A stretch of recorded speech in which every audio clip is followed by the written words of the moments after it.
Bom dia a todas e todos. É um prazer muito grande estarmos novamente aqui reunidos para dar continuidade à nossa série Desnudando, hoje com o tema Desnudando o Lockdown, epidemia e economia à oposição. Esse é o tema da palestra de hoje.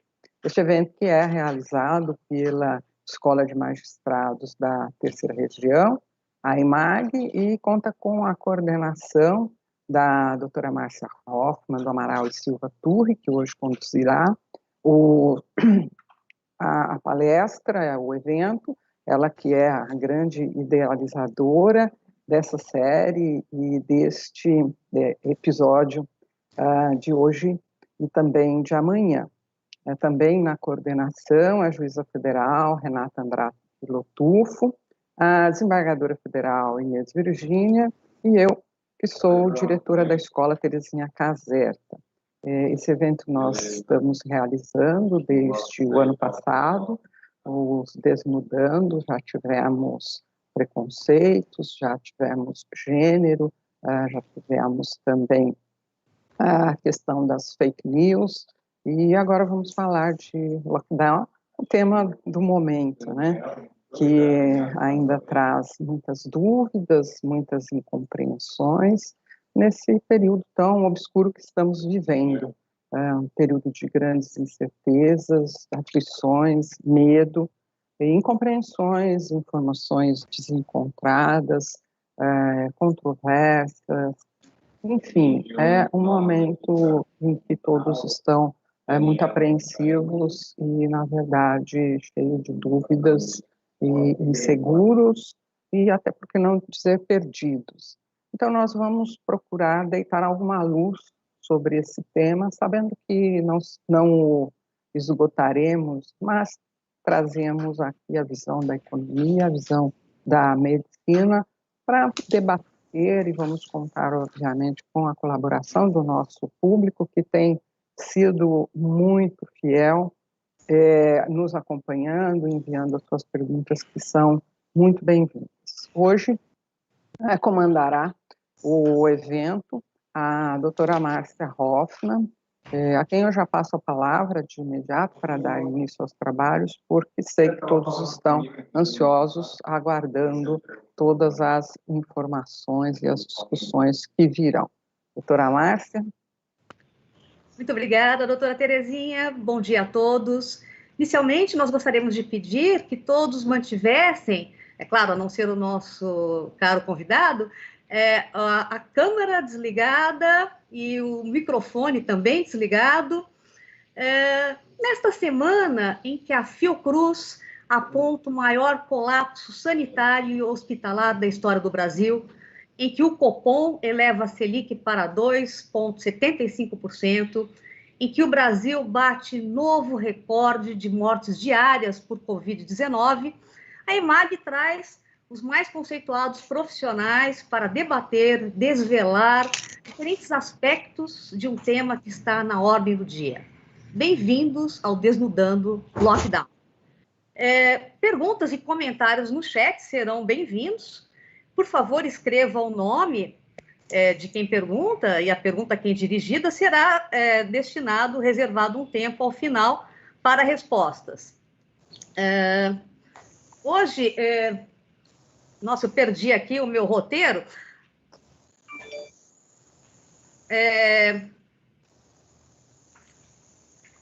Hoje, a palestra de hoje é Epidemia e Economia. A oposição, nosso palestrante é o doutor Samuel Pessoa, físico, doutor em Economia pela USP, chefe da pesquisa econômica da Julius Baer Family Office, pesquisador associado do Instituto Brasileiro de Economia da Fundação Getúlio Vargas, do Rio de Janeiro, e colunista do jornal Folha de São Paulo. Doutor Samuel, o último domingo foi marcado por manifestações contra medidas mais duras de isolamento social. O maior argumento dos manifestantes era que tais medidas prejudicam a economia. Isso é verdade? Sem mais delongas, passo a palavra ao Dr. Samuel Pessoa. Por gentileza, o senhor conseguir em 30 minutos? Tá ótimo, Márcia. Muito obrigado pelo convite. É um prazer estar aqui com vocês. Essa pergunta é difícil, eu vou fazer uma rápida exposição sobre a natureza dessa crise que a gente está vivendo.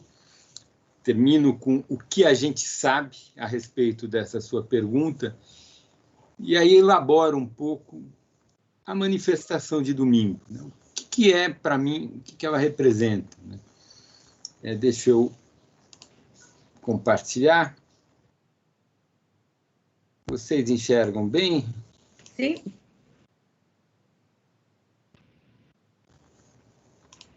Vamos aqui. Eu preparei alguns poucos slides, não é muita coisa, em geral não me dou muito bem com essa tecnologia de slide, eu prefiro falar, mas acho que ajuda a gente entender. Para falar dessa crise econômica que é produzida por uma epidemia, acho que é interessante a gente comparar com a crise anterior do capitalismo, né? A crise financeira global de 2008. A crise atual, ela tem a característica de ser uma crise exógena ao funcionamento da economia.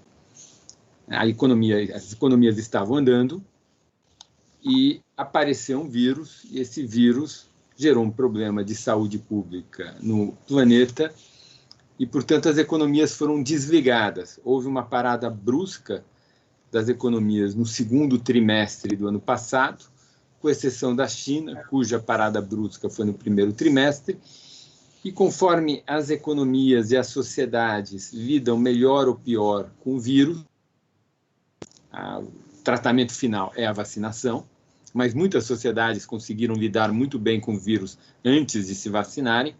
Conforme a lida com o vírus é melhor ou pior, a recuperação da economia será mais rápida ou mais lenta, é mais rápida ou mais lenta, isso nós temos visto. Na grande crise financeira de 2008, a gente teve uma história diferente. O que aconteceu lá na grande crise financeira de 2008? Houve algumas mudanças regulatórias lá no governo Clinton,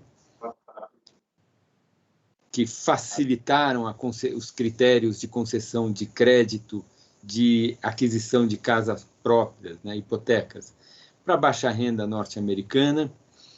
Houve um processo durante década e meia, mais ou menos, de concessão de crédito de baixa qualidade, sem se preocupar muito com a capacidade de repagamento do devedor. Esses passivos foram se acumulando nos bancos, até que, quando o ciclo econômico virou no final de 2006, início de 2007, problemas começaram a aparecer. A inadimplência começou a subir nesse segmento do crédito. Uma hora, houve a quebra de uma grande instituição financeira, lá em setembro de 2008, Lehman Brothers, que gerou um efeito dominó, o Banco Central teve que atuar muito rapidamente, e houve uma crise profunda. O importante, houve uma crise profunda, e a economia americana, essa crise profunda de crédito afetou todo o sistema bancário americano, mas também europeu, porque os bancos europeus tinham entrado nesse business, nesse negócio também. Importante que, quando a economia saiu da crise, ela não saiu crescendo a mesma coisa que ela crescia antes. Apareceu uma taxa de crescimento um pouco mais lenta. Não só ela saiu da crise crescendo menos, mas ela perdeu o PIB com a crise, ela perdeu um nível de crescimento, um nível de produto, e na retomada ela nunca mais recuperou aquele nível. Ela voltou a crescer a partir de um nível mais baixo. Claro que, ao longo dos anos, o crescimento fez com que 6, 7 anos depois ela ultrapassasse o pico prévio, mas houve uma perda permanente do crescimento. Por que isso? Porque essa crise endógena, quando é uma crise produzida pelo próprio funcionamento, na verdade, uma parte da atividade econômica antes da crise, ela está com anabolizante, ela tem um certo grau de artificialidade, tanto o nível da economia, né, da atividade econômica, quanto a taxa de crescimento. Na retomada do crescimento após a pancada, a crise, há uma perda permanente de PIB e a economia volta crescendo a uma velocidade mais baixa. A gente viu isso acontecer também na grande crise brasileira, de 2014 a 2016. Uma grande crise produzida pelo próprio funcionamento da nossa economia, E quando a gente caiu, a gente voltou, mas houve uma perda permanente, porque havia uma certa artificialidade na nossa taxa de crescimento, na nossa trajetória na década anterior. E além de ter havido uma perda permanente no nível, houve uma perda permanente na taxa de crescimento. 2017, 18, 19 foram anos de crescimento baixo, ou seja, havia alguma artificialidade no funcionamento da economia entre 2007, 2008 e 2014.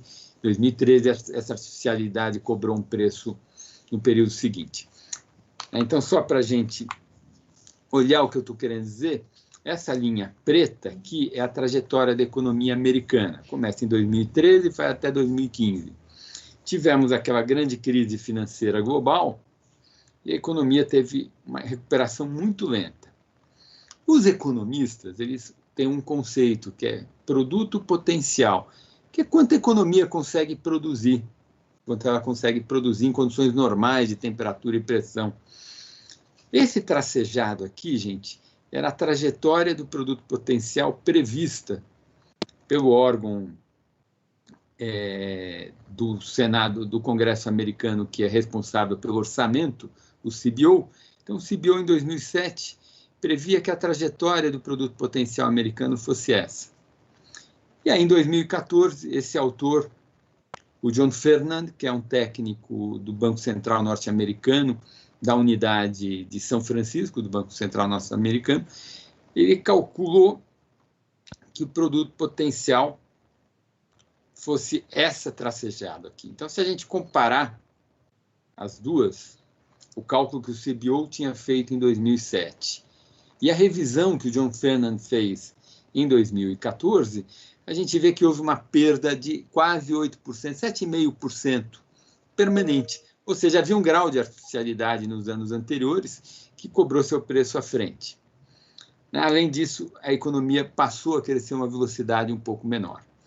Isso que acontece quando há uma crise muito profunda e uma crise produzida pelo próprio funcionamento do sistema econômico. É um monte de número, eu vou dizer, não preciso olhar esses números aqui, eu vou só dizer. O que é isso aqui? Esse aqui é um outro trabalho pelo mesmo autor, aquele John Fernand, que ele está avaliando, dada a crise sanitária que ocorreu nos Estados Unidos, qual deve ser a perda permanente de nível de produto. A gente viu que lá na grande crise financeira global a perda foi de uns 7,5%. E aqui ele fez um monte de conta, tentou achar efeito de tudo quanto é lado, ele chegou a 1% de perda, e eu confesso que acho que está até um pouco exagerado. O ponto que eu gostaria de enfatizar para vocês é que quando nós temos uma crise que é endogenamente, que é exógena, é produzida por um fator completamente exógeno ao sistema econômico, a recuperação da crise é muito mais rápida. E a perda permanente, se houver, ela será muito menor. Então, isso é uma boa notícia. Passando o problema sanitário, o mundo vai retomar. E, de fato, se a gente olha as previsões das principais casas, o mundo caiu ano passado 4%, todo mundo acha que o mundo vai crescer esse ano 6%, 6,5%. Então, um ano de forte recuperação, praticamente tudo que a gente perdeu ano passado vai devolver esse ano. Talvez não devolva tudo, o processo de vacinação não está rápido em todos os lugares do mundo, algumas economias vão terminar sua vacinação mais para o final do ano ou início do ano que vem, mas a mensagem primeira que eu gostaria de deixar para vocês é: resolvendo o problema sanitário, a economia vai voltar a uma trajetória parecida com a trajetória que ela tinha antes. Isso aqui já aconteceu com a China. Aqui vocês têm um gráfico da China. A China caiu no primeiro trimestre do ano passado e recuperou fortemente ao longo de todo o ano passado, segundo, terceiro e quarto trimestre do ano passado. Essa linha tracejada azul é a tendência da economia chinesa se não houvesse o vírus. Se não houvesse o vírus, para onde ela iria? Onde a linha tracejada marca. Se vocês olharem o último ponto, que é o quarto trimestre do ano passado, a gente vê que a China já atingiu aquela tendência que vigorava antes da crise.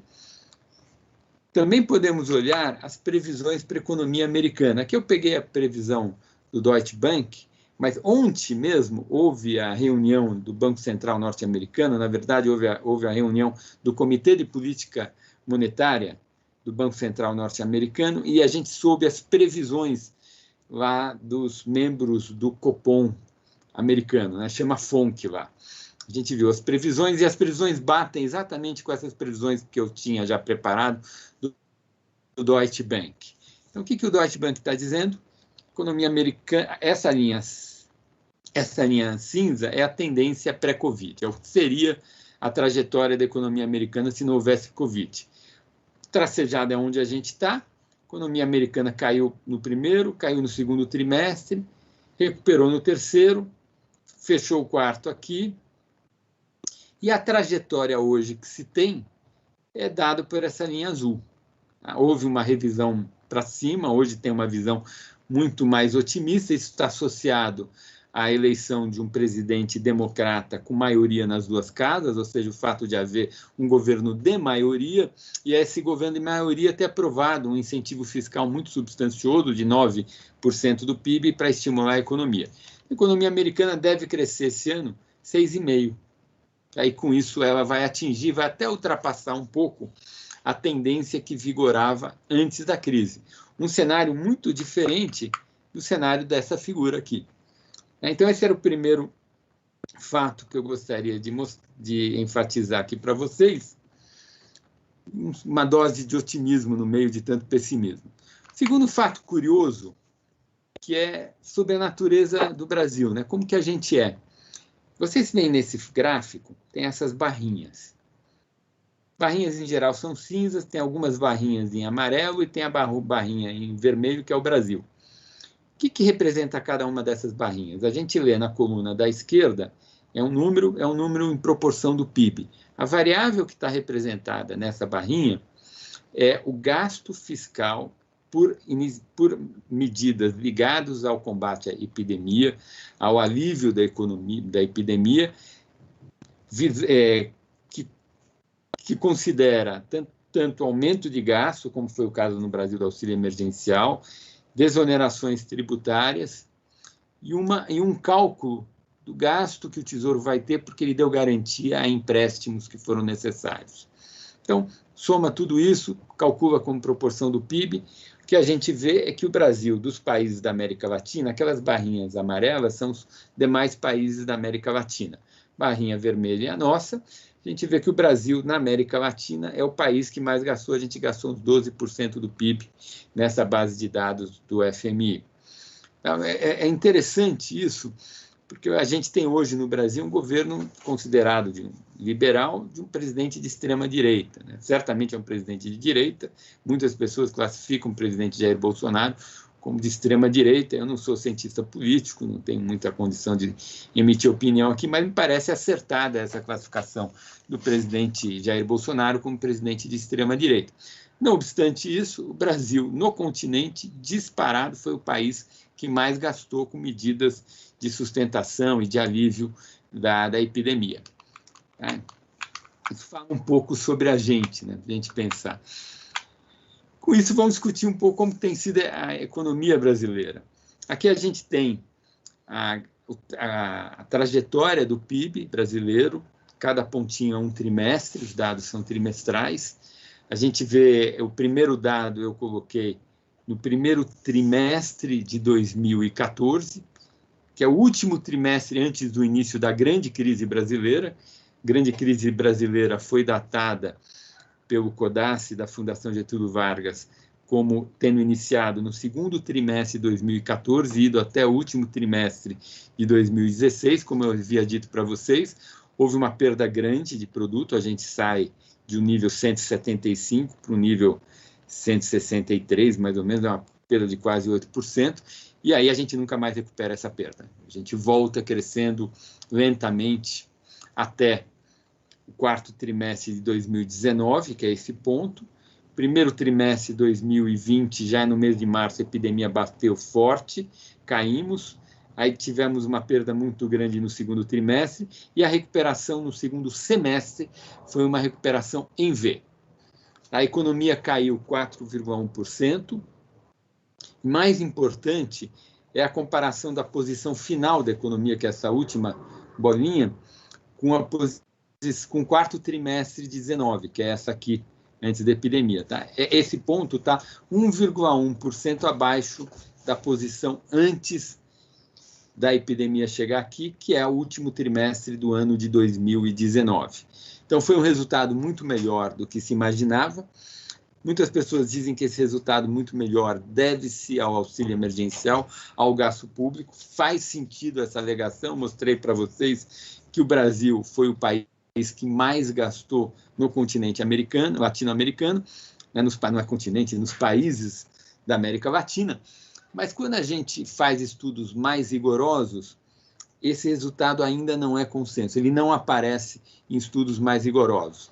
Evidentemente, gente, tem um problema dramático, tá? Que é um problema que afeta todo formulador de política econômica. A gente tem discutido muito a ciência, a gente tem discutido muito os protocolos, e tudo isso faz sentido, principalmente quando a gente tem um governo negacionista. Mas muitas vezes, quando a gente está no meio de um problema e a gente tem que tomar decisão, não dá para esperar a ciência nos auxiliar, né? Ou seja, a formulação da política econômica tem um quê de arte, e é difícil a gente saber se o auxílio emergencial serviu ou não, mas, da frente às necessidades, foi uma medida correta que o Congresso brasileiro tomou, e vamos ver como que a gente sai daqui para frente, né? Mas é fato que a gente teve um comportamento muito bom, o PIB caiu 4,1%, a posição no final do ano passado foi só 1,1% abaixo ao de 2020, Bom, já dei muita notícia boa, né? Agora vamos começar a falar os problemas. Qual é o maior problema? Se a gente pega as aberturas do PIB, a recuperação foi muito desigual, muito desigual. Tem um setor que não voltou quase nada. Qual é o setor? O setor afetado pelo distanciamento social é o setor afetado pelo vírus. Outros serviços. Outros serviços, gente, responde por 15% do PIB. E no final do ano passado, outros serviços estava 10% abaixo de outros serviços no final de 19. Ora, alguma coisa que está 10% abaixo e representa 15% do PIB, só esse setor explica 1,5 pontos percentuais de perda do quarto trimestre do ano passado contra o quarto do ano anterior. Eu disse que a gente fechou com 1,1% de perda. Ou seja, esse setor só explica mais do que esse 1,1 porque teve setores que já superaram esse nível. Por exemplo, a indústria de transformação teve uma recuperação muito boa, porque houve um boom da indústria, a indústria teve que atender a uma demanda muito forte que apareceu. Também é um fato que a gente não entende direito, mas quando a gente olha os números, aparentemente essa demanda é uma demanda da Covid. O que é uma demanda da Covid? Nós todos ficamos em casa fazendo quarentena, então gerou uma demanda imensa para melhorar a qualidade da sua casa. Todo mundo trocou computador, todo mundo melhorou suas cozinhas, porque a gente ficou cozinhando em casa. Houve uma demanda por trocar colchão, interessante isso. Uma demanda por alguns tipos de alimento que se consomem mais quando se cozinha em casa, por exemplo, se é típico arroz com feijão. Quando a gente come na rua, não se come tanto arroz com feijão, mas quando se cozinha em casa, a demanda por arroz e feijão aumenta, e assim sucessivamente. Ou seja, o setor que ficou para trás, ele só vai recuperar quando a gente vacinar. Portanto, a partir desse ano, a economia ela vai andar de lado, gente. A gente vai ficar andando de lado aqui. Tá? A gente não vai ter uma grande recuperação até que a gente vacine a economia. Aparentemente, o crescimento no primeiro trimestre, as primeiras estimativas que eu tinha era um recuo de 0,5%, mas os dados de janeiro e fevereiro surpreenderam um pouco para melhor. Então, aparentemente, o crescimento do primeiro trimestre vai ser próximo de 0 ou levemente negativo. A preocupação toda, evidentemente, olha a epidemia no Brasil, a gente tem a linha azul, novos casos, média móvel de 7 dias, a gente vê na coluna da esquerda, a linha preta é novas mortes, média móvel de 7 dias, a gente vê na coluna da direita, a área achurada em azul, em cinza aqui, é uma previsão feita por um site do Departamento de Economia da PUC, que mostra ainda um crescimento dos novos casos, tem uma oscilação nas novas mortes, mas termina também daqui a 15 dias no nível de quase 2.000 mortes por dia. Essas previsões elas erram. O ponto importante é, olha a espetacular subida que houve dos novos casos, né? Está 2 dias atrasados, esse número de 1.840, a gente viu ontem, já passou 2.000, né? Na média móvel de 7 dias. Ou seja, a gente vive um momento mais agudo da epidemia, os níveis de agora são quase o dobro em mortes dos piores momentos na primeira onda, e tudo sugere que a gente tem pelo menos mais 4 semanas de uma vida muito difícil. Isso significa o quê? Que provavelmente a atividade econômica no segundo trimestre desse ano vai ser muito ruim. Eu não sei quanto de ruim, mas certamente não vai ter essa recuperação de outros serviços. Isso ficou, se vier, para o terceiro trimestre desse ano. Portanto, a atividade econômica está sofrendo muito. E, para terminar, eu queria tentar responder a pergunta que foi feita, no que a gente pode responder. Será que a gente aprendeu alguma coisa com a experiência internacional? Gente, isso ainda é muito exploratório, porque é um fenômeno que está acontecendo agora. A gente não sabe direito. E tem uma dificuldade em economia dramática, que é a dificuldade de separar correlação de causalidade. É muito difícil em macroeconomia a gente falar de causalidade. A gente consegue, em microeconomia, falar melhor de causalidade. Por quê? Porque em microeconomia a gente tem uma variabilidade grande. Vou explicar rapidamente, só para vocês entenderem. Por exemplo, eu, há anos atrás, eu orientei uma tese e um aluno meu notou que o programa Bolsa Família gerava redução de divórcios entre as famílias. Não sei muito bem o motivo, mas a gente tem muita certeza que havia uma causalidade. Foi o programa Bolsa Família que reduziu os divórcios. Os motivos aí cada pessoa explica. Mas como eu consigo fazer isso? Ora, o programa Bolsa Família ele foi se estabelecendo nos diversos municípios com uma certa defasagem. Ele chegou antes em alguns lugares, posteriormente em outros lugares, e a gente consegue ver o caminho que o programa fez e atingindo municípios diferentes em diferentes momentos, e comparar os efeitos da chegada desse programa e pegar municípios muito parecidos com os municípios em que o programa já chegou, que são municípios muito parecidos, mas que o programa ainda não chegou, e ver o que acontece, né? Então, a gente consegue fazer uma análise que os microeconomistas chamam de análise de diferença em diferença. Então, eu pego uma variável, por exemplo, o número de casais que não separaram, e vejo como essa variável era antes de chegar ao Bolsa Família, depois de chegar ao Bolsa Família. Nos municípios que não teve Bolsa Família, eu vejo antes e depois em relação aos outros municípios e faço diferença da diferença e vejo se tem uma significância estatística. Como a única coisa que diferencia os dois grupos de município é a existência do Bolsa Família, a gente consegue estabelecer uma causalidade. Em macroeconomia é muito mais difícil, então a gente consegue fazer correlação. Às vezes a gente consegue ter um experimento mais cuidadoso que permite que nós inferamos uma causalidade, mas em geral a gente está falando de correlação. Tá? O que é correlação? É o que anda junto com o quê? Primeiro, o que a gente sabe da economia? A gente sabe que a queda da economia variou muito de país para país. Tá? Então, o que a gente tem aqui? A gente tem aqui uma medida, esse é um paper do FMI bem recente, tá? Um paper está um mês, acho que há menos de um mês foi divulgado. Tudo que a gente vai falar agora vai ser recente, né? Porque as pesquisas estão sendo feitas agora. Então, os pesquisadores criaram a seguinte variável, surpresa de crescimento. O que é surpresa de crescimento? No final do ano de 19, o FMI tinha uma expectativa de crescimento para o primeiro semestre dos países. Então, tinha expectativa e tem o que aconteceu.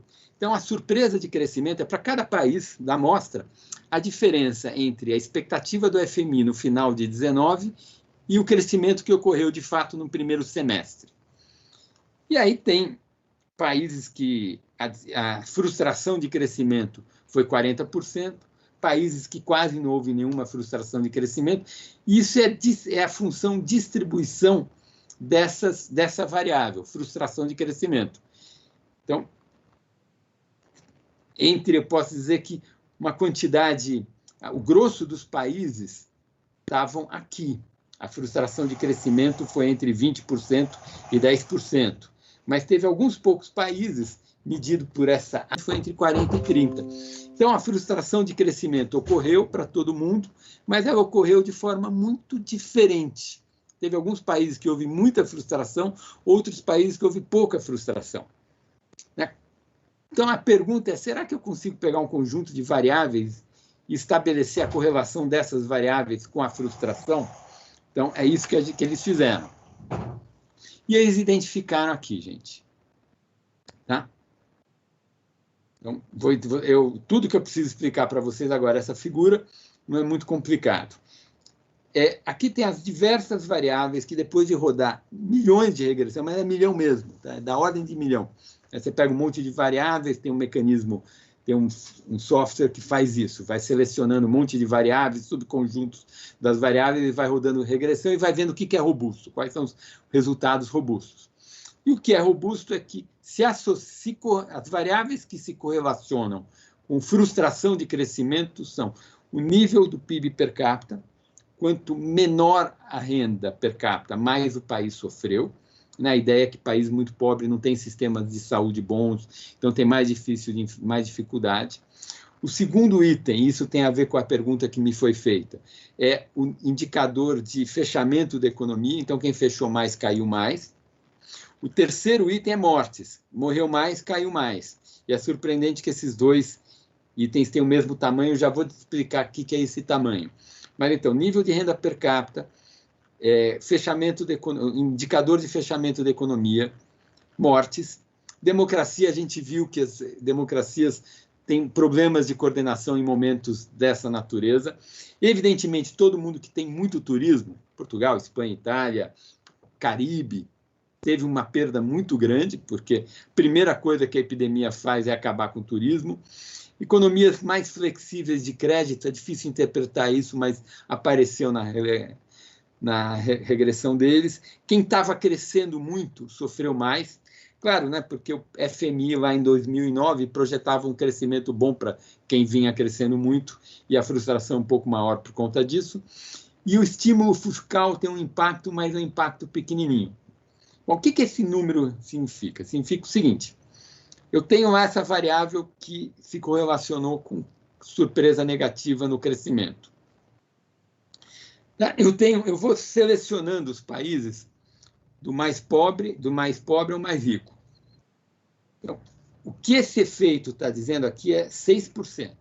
Então, essa barrinha está dizendo que esta variável está associada a uma surpresa negativa de 6%. Mas o que dessa variável? É o seguinte, quando eu pego um país, um PIB de renda média baixa, e considero um PIB de renda média alta. Então, calculo a variação da renda per capita de um país de média baixa para média alta. O que acontece com a surpresa negativa de crescimento? Fica 6% menor. A mesma coisa, eu pegar um índice de um país que restringiu pouco para um país que restringiu muito, no primeiro semestre, dá uma queda de 4,5%. Países com poucas mortes, países com mortes muito abaixo da média, muito acima da média, dá uma queda de 4,5% também.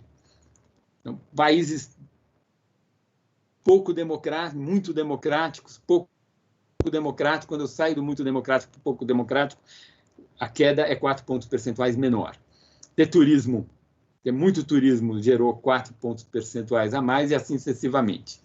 Então, essas são as variáveis que, num exercício muito rigoroso, e o melhor que com os dados dá para a gente fazer, e ainda com os dados só do primeiro semestre, a gente não estudou ainda os fatores que condicionaram a volta, a gente vê, o mais importante é que fechar a economia piora, mas morte piora na mesma. Então, o ideal que sai daqui é que se faça um fechamento rápido para eliminar o vírus e que depois a gente conviva com o vírus sem que ele volte. A China fez isso, a Nova Zelândia fez isso. Os dois países fizeram isso. Um fechamento muito estrito durante um curto intervalo de tempo, o impacto sobre o crescimento não vai ser muito alto. Aí você elimina o vírus e faz, depois disso, uma política de contenção do vírus, que é muito mais difícil, que alguns lugares conseguiram, outros não. Porque o importante é eliminar a morte. Não só é importante eliminar a morte, porque a vida é o bem mais importante que existe, mas também é importante eliminar a morte, porque morte tem um impacto horrível sobre o crescimento econômico, sobre a atividade econômica. Porque é meio óbvio, né? Se começa a morrer muita gente, as pessoas ficam com medo. E independente do governo fechar a economia ou não, o comportamento das pessoas fecha a economia naturalmente.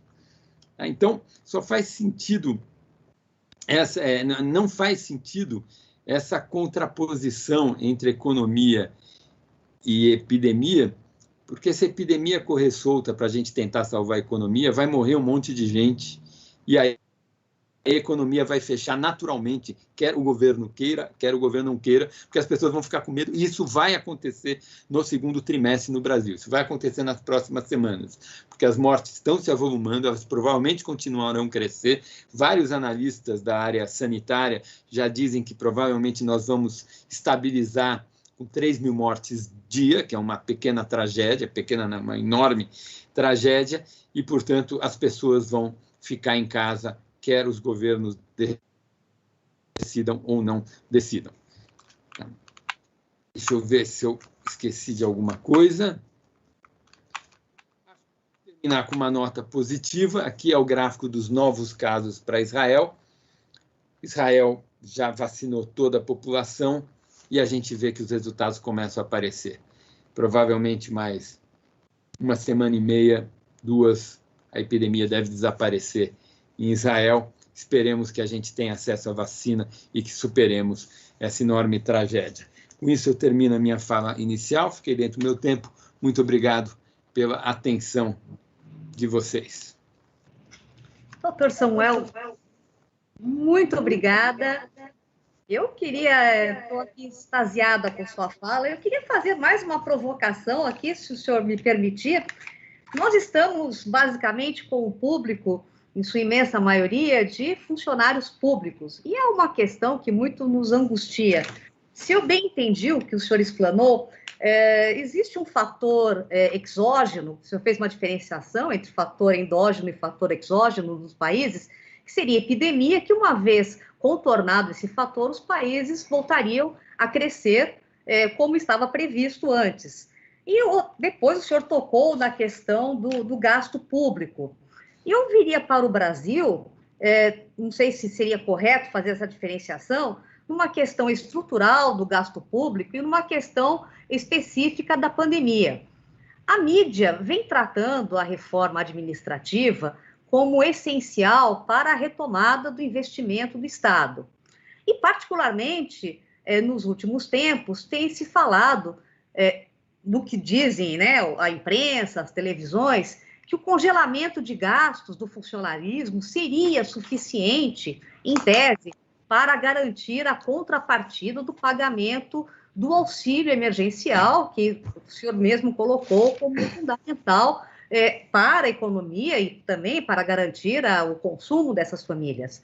E como o senhor vê essa questão, se é real, se não é, enfim, ou nós somos o bode expiatório da vez, ou realmente seria necessário fazer este sacrifício com o funcionalismo público? Eu tenho uma visão, vamos lá, eu acho o seguinte, o Brasil vive desde 2014 um conflito distributivo aberto, desde 2014. E nós temos um Estado disfuncional. Em que sentido disfuncional? Nós temos um Estado em que os nossos representantes no Congresso Nacional votaram uma estrutura de Estado, gastos, benefícios, regras para setor privado, para setor público, que gera uma série de obrigações para o setor público. E, ao mesmo tempo, esse mesmo Congresso Nacional estabeleceu bases tributárias e subsídios, etc., que geram uma receita. Tem um problema prático, aí é prático, é quase científico, na verdade não é científico, é contábil. O Congresso Nacional decidiu por um Estado e não deu para o Estado uma receita para financiar o Estado que ele mesmo decidiu. Ou seja, a gente tem um déficit estrutural no Estado público, no Estado brasileiro. Isso eu identifiquei esse problema em 2013. Esse problema não estava claro para mim. Em 2013, meados de 2013 ficou claro para mim. Em junho, julho de 2013 ficou claro que a gente tem um problema fiscal estrutural. Ou seja, o Congresso Nacional estabeleceu obrigações para o Estado, estabeleceu bases tributárias para esse mesmo Estado, e essas duas coisas não conversam. Então, resolver esse problema tem 3 jeitos. Ou você faz reformas para reduzir o gasto. Na verdade, não é reduzir o gasto, é reduzir a taxa de crescimento do gasto, porque o problema maior não é no nível das coisas. O desequilíbrio que tinha é que a gente decidiu um monte de regras que faz com que a taxa de crescimento do gasto brasileiro seja estruturalmente maior do que a taxa de crescimento da receita brasileira. Essas duas coisas não conversam. Então, ou a gente faz reformas para reduzir a taxa de crescimento do gasto, ou a gente faz reformas para elevar a taxa de crescimento da receita. Tem que fazer as duas coisas. Tem que escolher. Pode fazer as duas, inclusive. Elas não são incompatíveis. Né? E taxa de crescimento da receita você pode fazer com reformas que aumentem impostos sucessivamente ou com reformas que reduzam subsídios, desonerações. Também pode fazer. Então, esse é o problema contábil. Isso não dá para discutir. É um fato. A gente demorou. Por que eu demorei tanto? Por que eu só notei isso em meados de 2013? Isso é uma questão interessante. Porque durante uns 10 anos, que vai lá de 2000 até 2011,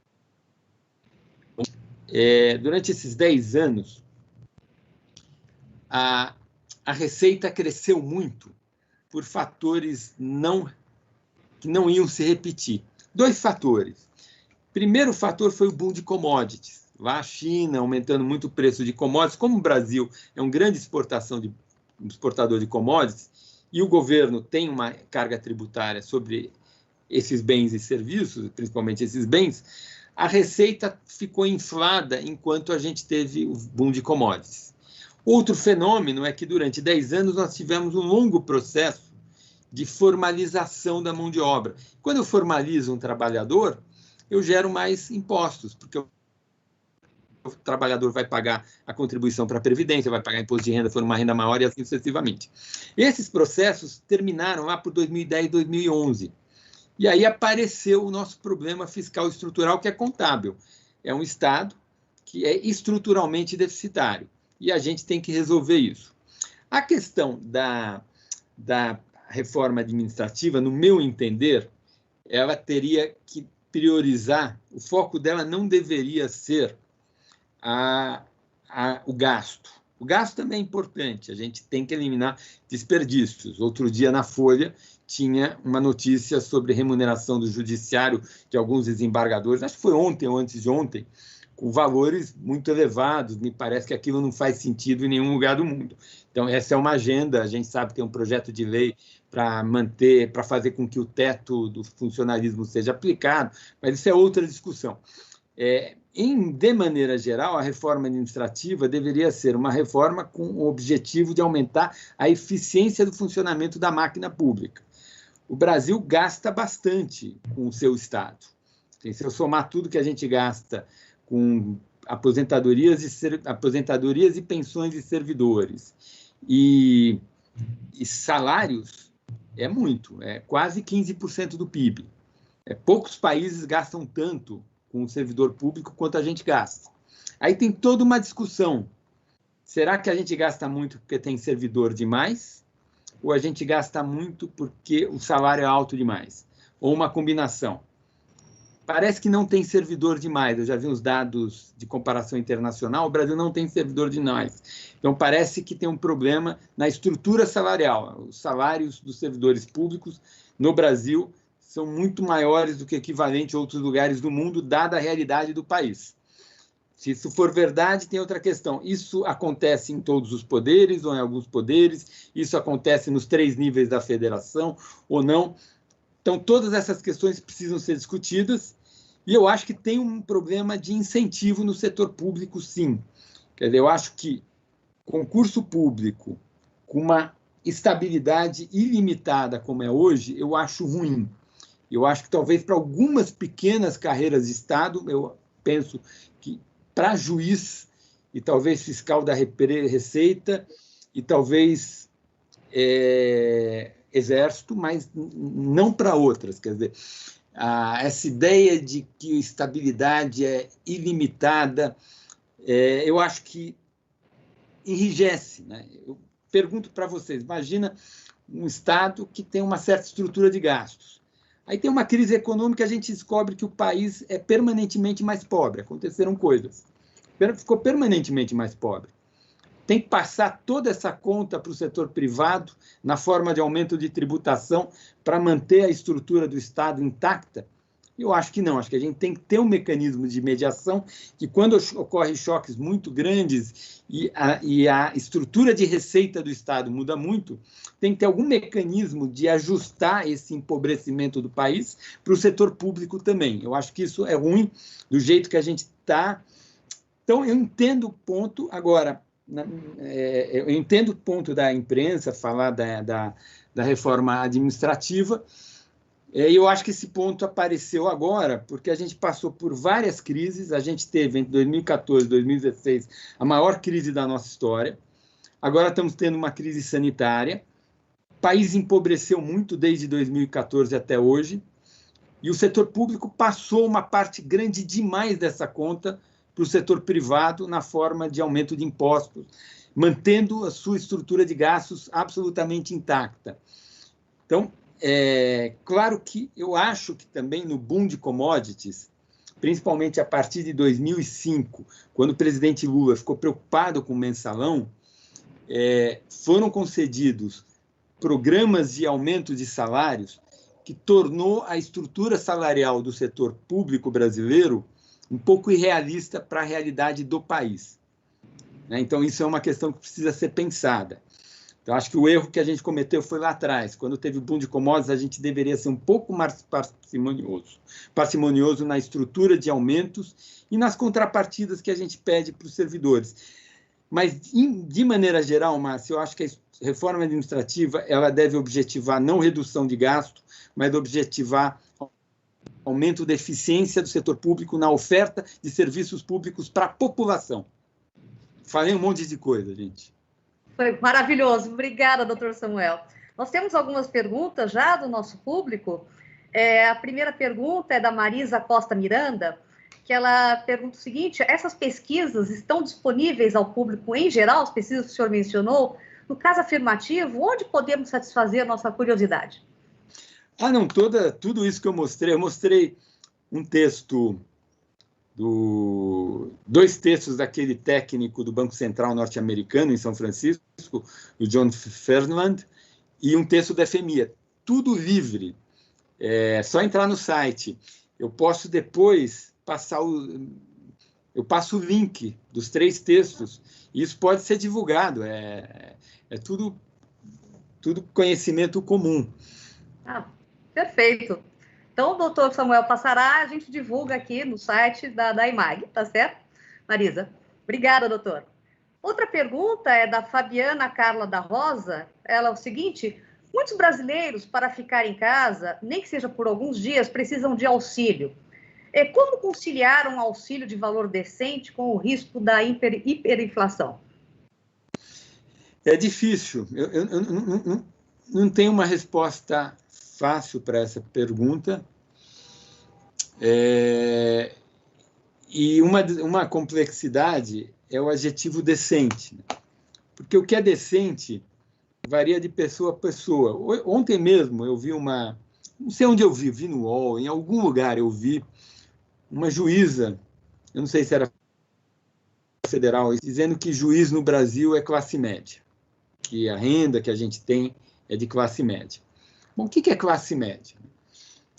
Se eu pegar a renda média das pessoas no Brasil, a renda média no Brasil é alguma coisa como, acho que R$2.000 ou R$3.000.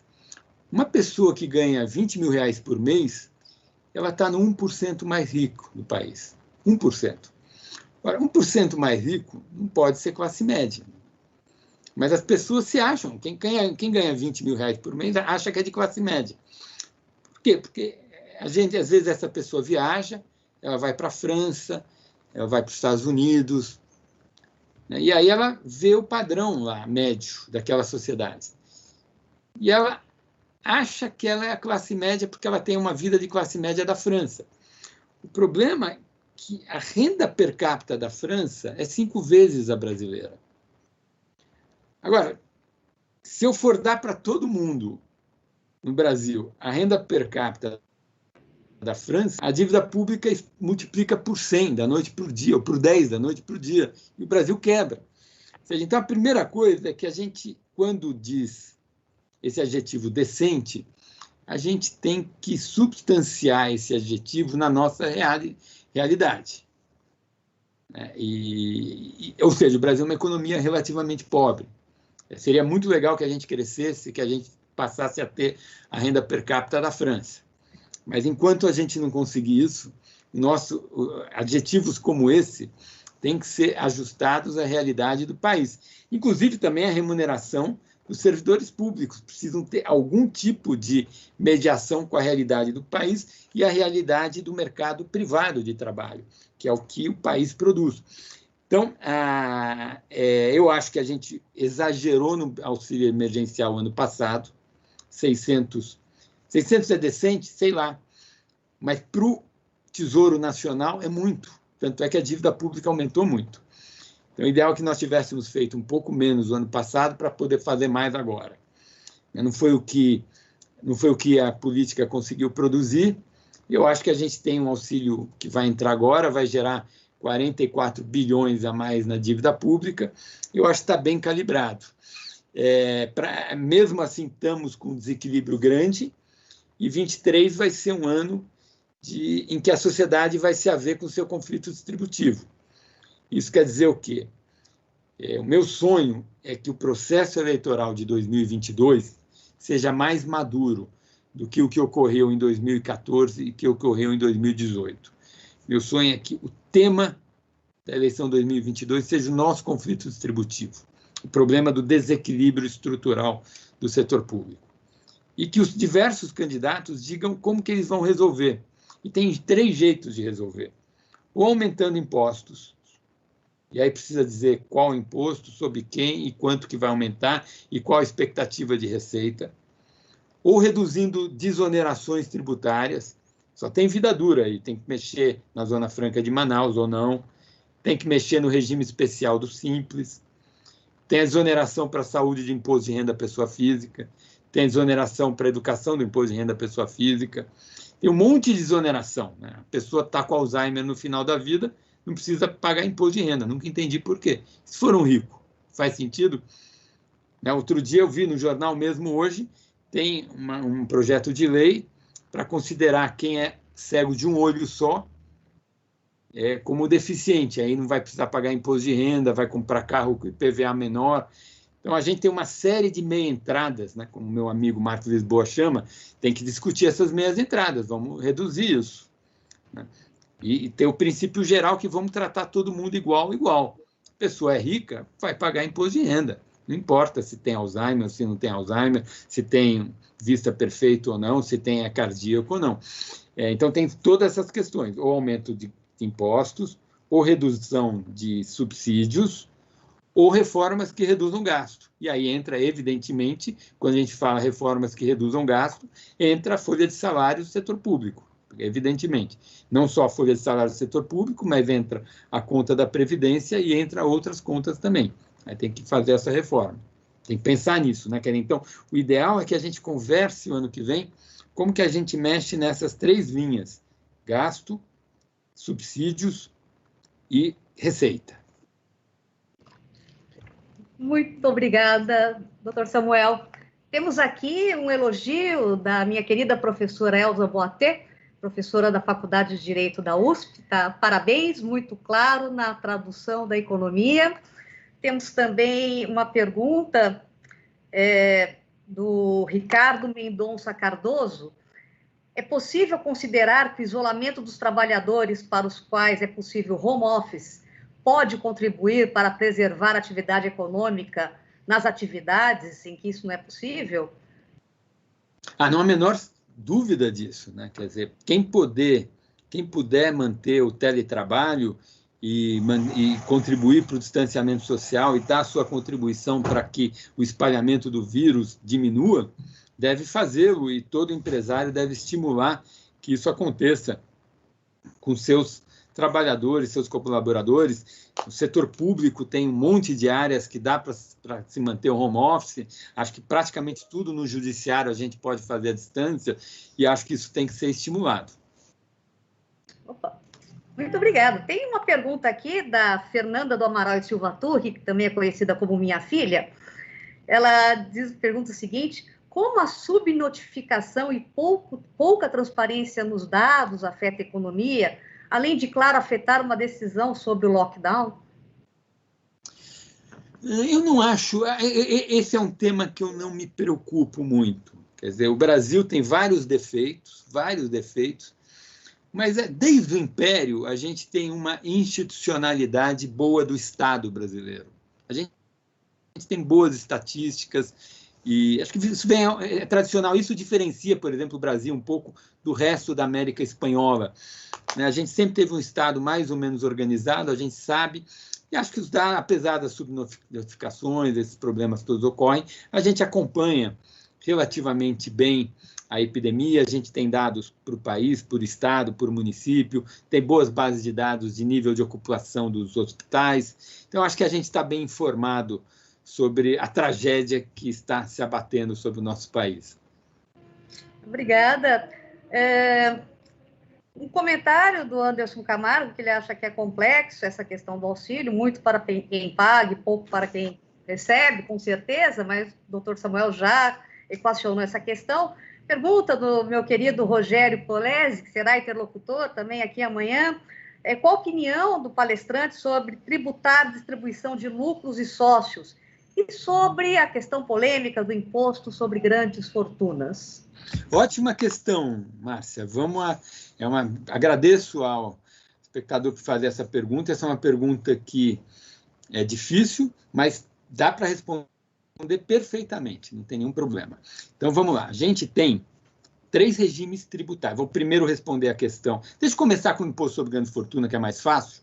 Depois eu vou para dividendos, que tem sutilezas, requer um esclarecimento maior. Imposto sobre grande fortuna é um imposto que, do meu ponto de vista, tem um custo tributário muito grande.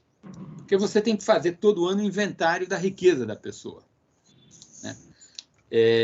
Eu olho a experiência internacional. Nos últimos 15 anos, vários países deixaram de adotar esse imposto. Hoje, esse imposto é adotado em 3 países. Acho que 3 países. Ele arrecada, na Suíça, 1% do PIB, e nos outros 2 países, acho que Espanha em um terceiro, 0,5% do PIB. Então, primeiro, a gente tem que ter uma ideia. Quanto que esse imposto pode arrecadar? Se for o caso suíço, 70 bilhões de reais. Se for o caso dos outros 2 países, 35 bilhões de reais. É disso que a gente está falando. Longe de ser um troco, tá? Longe de ser um troco. É um valor importante. Mas não é uma quantia gigantesca. Agora, eu não tenho nenhuma restrição ideológica a imposto sobre grandes fortunas. A impressão que eu tenho é que é um imposto que o custo tributário não justifica a introdução desse imposto. Mas é uma questão para os tributaristas discutirem e para o Congresso Nacional. Inclusive, ele já é permitido constitucionalmente, é só uma questão de regulamentar. Um imposto sobre dividendos, o que a gente tem, gente? A gente tem 3 regimes tributários. A gente tem aquelas empresas que operam no lucro real. Temos as empresas que são as PJs, né, os que operam no regime de lucro presumido, e temos as empresas que estão no simples. As empresas que estão no lucro real, elas pagam imposto sobre lucros. Por que a gente optou por isentar a distribuição de dividendos? Porque a gente fez uma opção que a Receita fez para reduzir o custo operacional dela, que é tributar na cabeça, é tributar o lucro no fato gerador dele. Então, a gente tributa na empresa. E a tributação na empresa não é baixa. Tá? Imposto de renda pessoa jurídica, eu acho que é o quê? 22%? Uma coisa assim. Aí tem contribuição social sobre o lucro líquido, que a base é a mesma, e você chega a uma tributação legal de 34%. Se for empresa do setor financeiro ou seguradora, esses 34% sobem, acho que para 41%, 42%. Tá? Então, primeira coisa, a tributação legal das empresas que operam no lucro real é enorme. Já tem muito imposto, muito imposto. Não dá para tributar a distribuição, por quê? Porque tributa na cabeça muito. Mas existe um fato. Qual que é o fato? Existe uma diferença entre o lucro tributário e o lucro contábil. E tem uma série de mecanismos legais que fazem com que o lucro tributado fique menor do que o lucro contábil, e o imposto que é pago não são aquelas alíquotas legais que eu me referi agora, de 34% para as empresas em geral e 41% ou 42%, não me lembro exatamente o número, para as empresas do setor financeiro. Elas pagam, a última vez que eu fiz essa conta, as empresas em geral pagam alguma coisa em torno de uns 25% do lucro, e as empresas do setor financeiro pagam uns 30% do lucro. Então, a primeira coisa que precisa dizer para as pessoas é que não há isenção de imposto sobre lucro. O lucro é bastante tributado no Brasil, e se a gente simplesmente tributar a distribuição do lucro das pessoas que estão das pessoas que recebem dividendos de empresas que estão no regime do lucro real, a tributação vai ser muito alta no Brasil. Então, acho que podemos recalibrar. O que eu faria, eu reduziria o imposto de renda na pessoa jurídica, inclusive para estimular o investimento no Brasil, e passaria a tributar a distribuição. Mas eu teria que fazer isso reduzindo pesadamente as alíquotas na pessoa jurídica. Agora, o problema é o seguinte, Márcia, se eu tributar a distribuição de lucros, eu vou tributar todas as PJinhas, que pagam só 15%.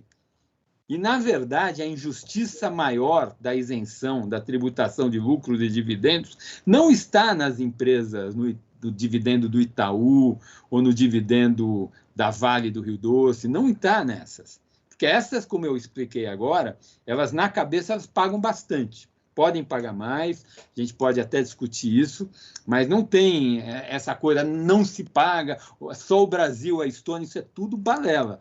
A tributação sobre lucro no Brasil é alta.